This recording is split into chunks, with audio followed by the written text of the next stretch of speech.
I'm not going to pretend it's not a sex thing. I will say I think it would take a lot of Gropinator 3000s before robots would be anywhere nearly as bad as men. I just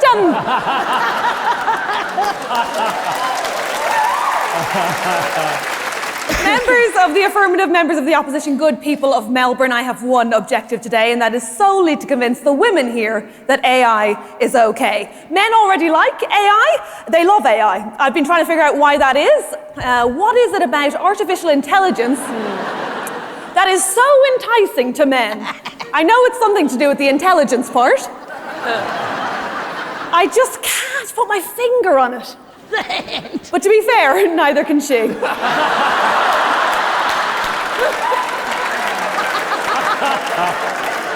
With any new technology, the first thing men do is figure out a way to have sex with it. Why do you think wheels have holes in the middle? Take a look at the very first printing press. That's just a big, kinky sex bed. What's this bit? Does anyone else think we had the Enlightenment because Johannes Gutenberg's wife came back in 1440, found his weird basement and was like, what's up? And then he was like, babe, what? No, you're crazy. That's just my printing press. But I want to make the argument that men fucking AI is also good for women. Hear me out. Men want robot girlfriends and women want to be left alone. If there are more AI girlfriends, then AI can take on the job of listening to boyfriends talk about World War II and Wes Anderson and how they all want to wear Daniel Ricciardo's skin but not in a gay way.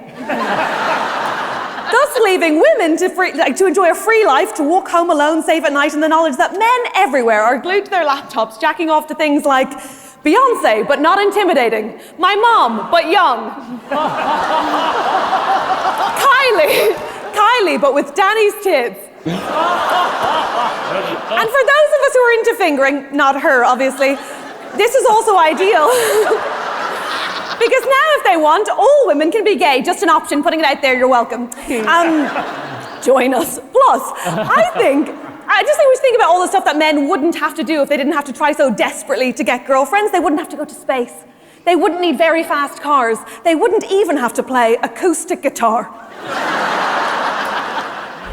I know this new technology has a lot of people concerned about things like deepfakes. I get that. I really value authenticity, especially as my career grows. I would say that I'm worried that people will create images of me with a digitally enhanced, completely perfect body, lying in a tiny bikini on like a bed in, say, the Bahamas, and people will just think that's what I look like and where I holiday.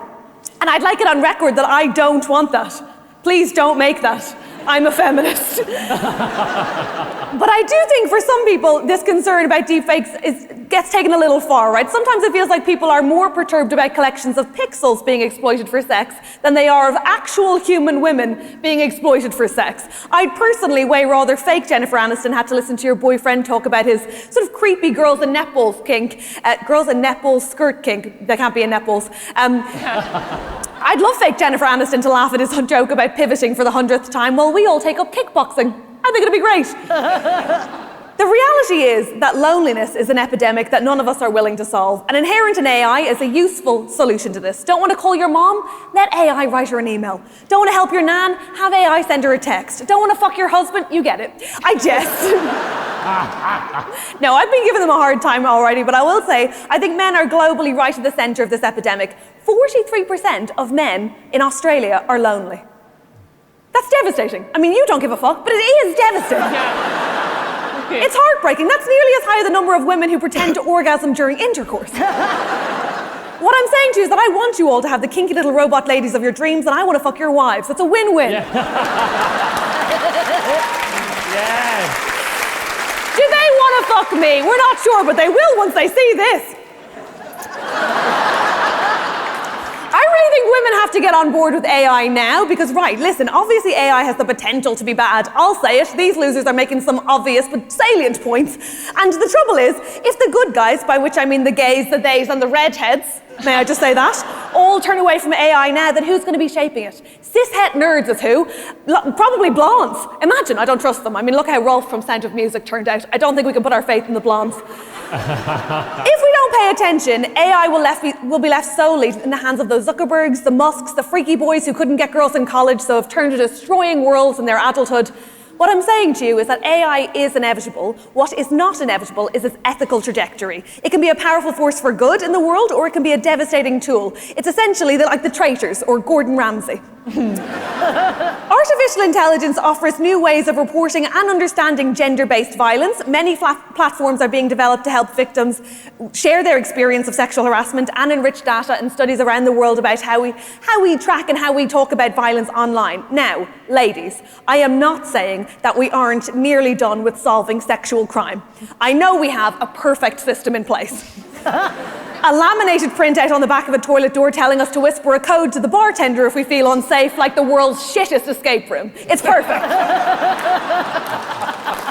But AI might actually be able to help us fight sexual abuse, apart from that one guy. Police don't believe women, but they might believe robots. Or, failing that, the podcast the robots eventually get the funding to create. Together, we can change AI for the better. Together, we can make it so that submissive, order-obeying technology is not just assumed female. Alexa, which major company's voice-based AI am I thinking of?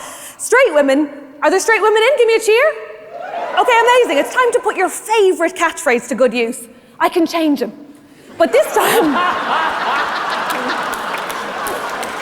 it's no longer about Brad in the office who swears he's going to buy you a pillow the next time you come over. Declare it instead about the world's most modern technology. Together we can make, Brad the voice of a digital servitude. Brad, tell me what the weather's like today. Brad, tell me I look amazing. Brad, message Brad and tell him it's over. And Brad, while you're at it, order Brad some sheets. Ideal.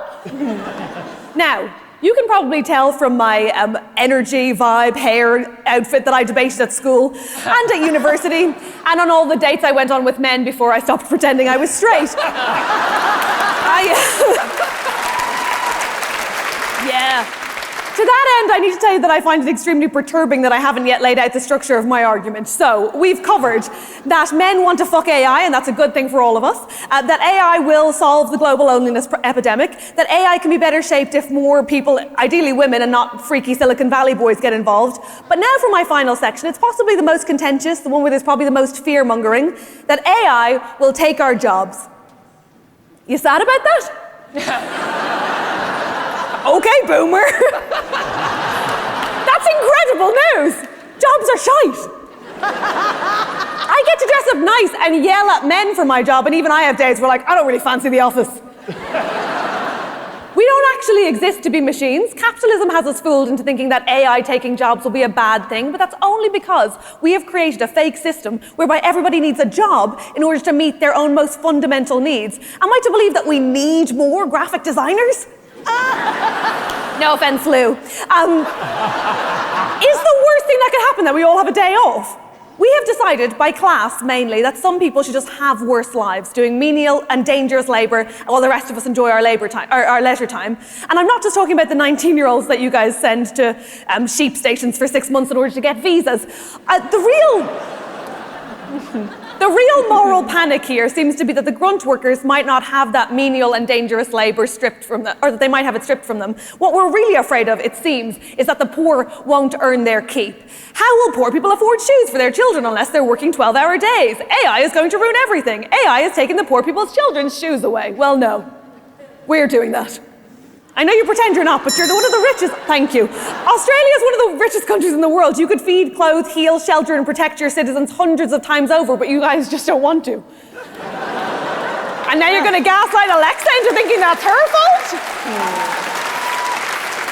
It was mechanization, not men, who allowed women out of the home and into the workplace. Thank God for washing machines. Imagine if we left it up to men to tell the difference between wool and cotton.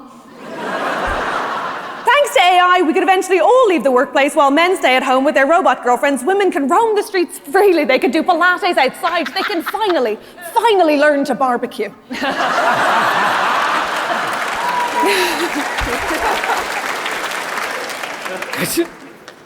Thanks to AI, listen, by the way, I know that there are some people who are worried that AI will eventually surpass all human creativity, and I'd just like to say, back yourself a bit more, pal. I'm a stand-up comedian, and my ego is less fragile than that, right? if you're worried about it, AI is not going to replace human imagination, because I don't want to say anything too controversial here, but humans don't make art exclusively according to the diktats of market forces. If they did, there wouldn't be a huge comedy festival every year. Humans will keep making stuff, and here's the thing, maybe AI will sometimes even make better stuff. Have you guys seen the Mona Lisa? I think AI could do better than that. Yes, ma'am. I think AI would remember eyebrows. Not only do I truly believe that AI is okay, I honestly don't see any downsides, sure. We might have to sacrifice a few graphic designers, but I think the sensible ones would give their disembodied right hand to be part of this revolution. And come on, let's be honest. Nobody likes graphic designers. Yes, I had to use one for this presentation that I'm making behind me, but their work is boring. And their answers... I've been Catherine Bohart. Have a good one. Cheers.